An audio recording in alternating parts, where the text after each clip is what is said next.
alles oli, kui Ohekatku autokrossil Rally.ee tegi veopagi klassi uustulnukuga Mihkel Talvega intervjuu. Mihkel, tere! Rally.ee soovib nüüd sinu 3. elusõidul võidupuult. Palju õnne! Aitäh! No üritame siis selle päeva kokku võtta. No vist kõige lihtsam küsimus, kui keeruliseks see terve sõit kujunes? 2 poolfinaali pluss finaali? Eks ta oli ikka keeruline. Lätlased olid väga kõvad vastased ja lõpus oli siin tehniline rike ka, et väga lihtsalt ei tulnud. Aga nüüd sa oled sõitnud 3 erineval rajal. Võtame siis Ohekatku, Pilskalni ja Misso.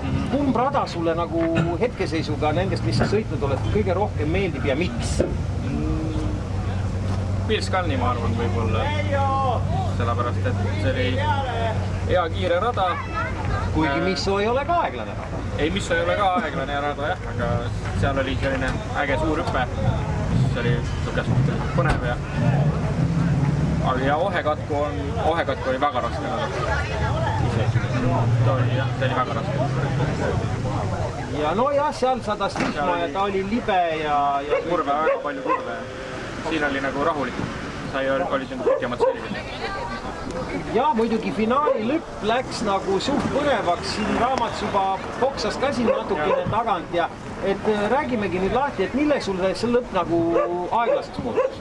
Aeglaseks muutus, et kuskil 6-7 ring kuulsin, et käigukast jälle ragiseb ja ei julgenud enam käike vahetada. Proovisin sõita 4. käiguga lõpuni ja eks ta siis järgi hakkaski jõudma.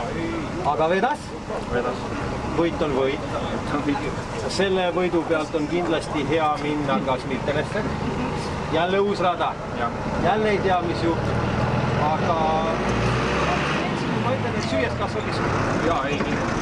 Et ma kujutan ette, et sa hooaja alguses ei osanud arvata, et no tegelikult ega Ohekatkus sa sisuliselt teised kohad katkestasid. Ja kas sa oskasid arvata, et sul 3. elusõit tuleb ja ongi juba klassivõit? Ei, ma hooaja alguses ütlesin ka kõikidele sõpradele tuttavatele, et kui sa oleks ühe korra poodiumine, siis oleks nagu esimese hooaja kohta, ma usun, et õnnestunud.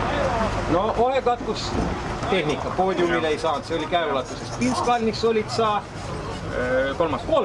poodium.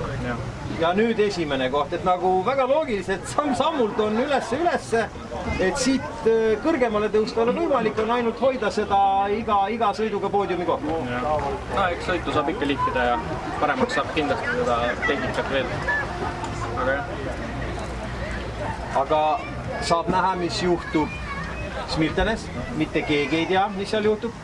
Meie Rally.ee poolt loodame, et läheb jälle sul sõit perfektselt ja hästi. Soovime siis Pilskalniks edu ja suurt tänu intervjuust. Aitäh!